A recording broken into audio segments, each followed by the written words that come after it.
where we're at with all the different aid programs. Good morning, Ed. Thanks for joining us. Sorry for the wait. Good morning, Chris. Good morning, Sabrina. Good morning. So if you could, Discussion you were having just in the last few minutes. I don't normally get the chance to listen to you, but I was listening, and it was a very interesting discussion. it was definitely glad to see you rocking the mask, Ed. And we'll start with the Bereavement Fund, right? Because I know we touched base with you a few weeks ago, and you kind of broke it here on the show that this was going to happen. And so, where are we with the Bereavement Fund and the status of the payouts and all that?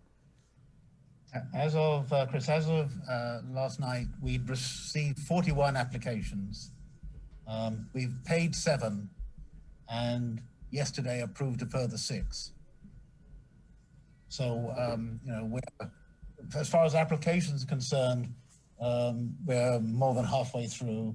And in the first week that we started paying out, we expect to catch up with these that we've received this week by the end of next week. Have you guys determined the funding source for the bereavement program? I'm sorry, Sabrina, I didn't hear. The funding source for the bereavement program? Yes, it's the CARES Act. It is the CARES Act. It is the CARES Act, yes. And at the moment, unfortunately, putting together a budget kind of presupposes the number of people that are going to succumb to the virus. Right. At the moment, we have a budget of 750,000, but it's flexible, and we intend to pay out this benefit so long as we can, because the CARES Act funding expires at the end of the year, so long as we can from the money that we've set aside. Out of the 41 applications, were there any issues with the applications or? I believe we've had one that there was an issue with, which is being resolved. But most of them, fortunately, seem straightforward. And I never lose an opportunity to thank the efforts from the staff of DOA. I know the staff of the benefits department is dealing with this with sensitivity and with care. Right. I know that we had spoke with Daphne Shimizu earlier this week. She mentioned that there were 400, applications for the Azuda Iman Gafa program that they received. They're looking to get some checks cut, I guess by the end of this week. But she couldn't really specify the funding source for the Azuda Iman Gafa program. She needs to do. I guess that discussion that needs to be complete. DMR about that.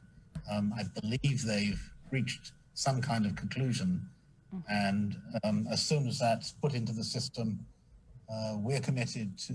I've spoken to her, and she's committed to processing them, and we're committed to send out whatever checks come down to DOA.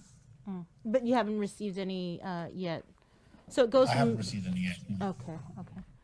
But do you have an idea? At the beginning of the week, we sent out a whole lot of tax refunds. It's like 8,500 checks. So that kept my staff pretty busy. Are you guys also cutting the checks for the tier clinics through the program over at GIDA? That's a program that's ongoing. I haven't yet got any information on that, but it would and some drafts, but we haven't got any check orders yet. Okay, but it would come through. It would go through your office. Oh yes. Okay. Yes, almost every check that goes out comes through here. Yeah. Okay. Well, there you go. Quick and painless, just the way you like it, Mr. Birn. You good, Bree? Well, we try and when people aren't talking about us, because our job is just to keep things going. And again, if I can be able to thank my staff for putting in, because they've been at this as long as public health, to thank them for their efforts. Right. For allowing me to do so. I just wanted to follow on this thing I saw on the legislature's website. It was from a letter dated October 22nd yesterday from Lester Carlson to the speaker, and it deals with reports, I guess, that had to be submitted. But they said something about there was some issues with our technical issues, I believe, with the AS400 system over at DOA. Do you have any information on that? Yes, I can answer that. Yes, it's the accounting software has an issue with transferring information from one year to the next, and this information that Lester Carlson is tasked with giving is related to the amount of money that transfers from one year to the next. So we're trying to resolve that now. As you can see, it doesn't affect many other processes that we're doing because we're able to get checks out and pay vendors. It's just this report that's adversely affected. Okay. Yeah. We're working. Yeah, I just saw that this morning, and I figured, well, let me just ask you and see, if it's anything serious. But like you said, you're able to still cut checks. So, thanks, Mr. Birn. Yes, ma'am. Thank you, Ed. Thank you. There's some virtual Rossetti if you want to grab some on the way out of the KUM News virtual Zoom room.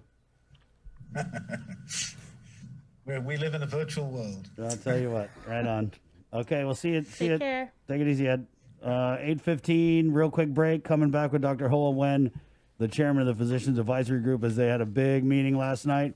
We heard from Dr. Ann that there's talk about tightening some restrictions, and we'll find out if Dr. Hoa can tell us anything.